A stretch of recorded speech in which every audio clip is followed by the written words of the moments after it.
To wake up in the morning and go back to that house was very difficult. I left the industry way before I'd come to India, and yeah, of course, I was totally scared and didn't know what was going to happen and didn't think anybody would accept me. It's often said that biopics are not really 100% true, but with Karenjit Kaur, I doubt how much of that saying is true. I've got Sunny Leone herself to clarify it to me whether Karenjit Kaur is actually the story of Sunny Leone. Yeah, it's pretty much the story of how things happen. I told so many stories, and obviously all those stories didn't make it inside of both seasons, but all the stories that were told are stories that happened, things that happened, people that I met, or even some of the dialogue between myself and my parents. Right. Those dialogues are very real. So, yeah, you can name any part of the story, and I'll tell you the story of what happened. So I really want to know, that how does this thing really work? The production house and Daniel had spoken, and they all came to me and said that they want to make a biopic on my life, and my first instinct and answer is no, I don't want to do that, because who wants to go down that path again? Right. Not me. And I just gotten out of an experience where a director had taken advantage and didn't tell the story the way it should. It was his vision and his view of what that story should be. So I didn't think that was fair. And then they said, we don't want to just show the adult industry, and that's what people would be curious about. We want to show where you were from and where you were born, and things that happen, and funny things that happen, and your childhood dynamic between your parents and being an immigrant first generation family in Canada, and how you guys dealt with it, and so many different little things like that. So that was intriguing to me, because for me, if I was going to consider and go down this road, then it should be the truth. I don't know how to live my life any other way. So the stories that were told, they were all very real. The writer and I sat on my couch for probably about 6 months,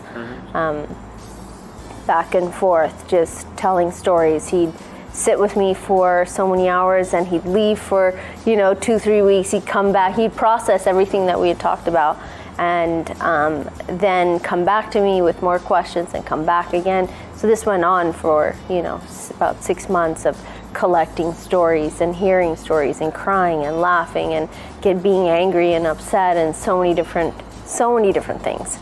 And those deja vu moments happening. Yeah, deja vu moments that are not so great to have deja vu, and telling certain lines and story, parts of the story. So that was difficult.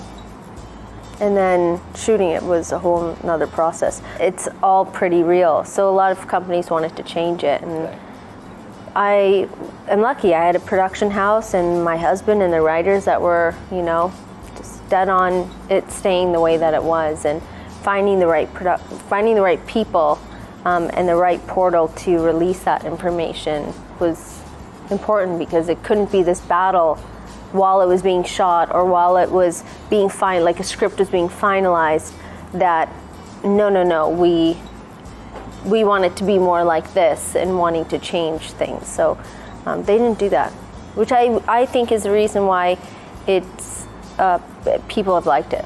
Right. Your answer also puts me into a question that you initially said that who wants to walk that path again? But then for your own biopic, you chose to act. How easy or difficult was it for you to convince yourself to walk that path again? To wake up in the morning and go back to that house, it was very difficult. It wasn't easy. For me, in my head, I'm like, okay, I made a decision. This is what's going to happen. This is what we're going to do. And there were many times, because I was so upset, and I was upset or angry or sad or depressed and crying and all these different things. And Daniel's like, okay, we'll just give the money back. I'm like, well, that doesn't work like that in my head. I know he's just saying you it did just get that thought. No, he said it out loud many times. Okay. And I know he was just saying it just to say it, and he knows in my personality I wouldn't say, okay, fine, yeah, that's fine. Let's just drop it and say, forget it all and give their money back to them and we won't shoot it. That doesn't work like that for me at all. So he did say that. And I said, no, I've already committed. I'm going down this path. And Daniel's biggest thing is that he's a fixer. He wants to fix what the problem is. He wants me to be happy, and he wants me to smile all the time and just be happy. He wants me to be a happy person. But the thing is some things you can't change, and some things, no matter how much you tell me to separate myself from the subject, it's not going to happen. It's my life. It's my, these are my parents, and this is my brother, and these are the situations that happen. Even though they're not really my parents, but they're playing those. They play.